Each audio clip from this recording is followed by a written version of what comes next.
Let me be very, very blunt with you. I had no ambition in life to be a leader at all. None.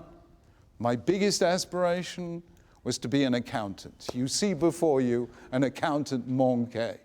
However, when I was 20 years old, I came to the United States. At the end of my second year, I was a sophomore at university, and I met a very great Jew. His name was the Lubavitcher Rebbe, Rabbi Menachem Schneerson. And I sat with him for half an hour or so. And, I wanted to see him because I was studying philosophy. I was not studying anything Jewish. And studying philosophy, I had many questions of faith.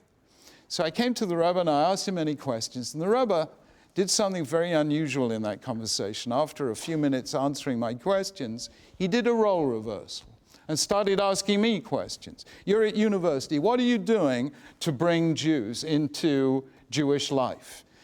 How many Jews who are students with you at Cambridge are actually coming to the Jewish society? What are you doing about this? And I began a sentence. In those days, I was more English than I am today. I began my sentence in a really English way, in the situation in which I find myself. And the Rebbe actually did something very unusual, cut me off in mid-sentence and said, you don't find yourself in a situation, you put yourself in a situation. And if you put yourself in a situation, you can put yourself in another situation. And I suddenly realized he was challenging me to be a leader. And at that moment, I realized that people had got the Rebbe wrong. They saw him as a great Hasidic Rebbe with thousands of followers. I suddenly realized that was the least important fact about him.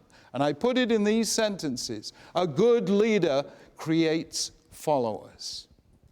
A great leader creates leaders. And that's what he did.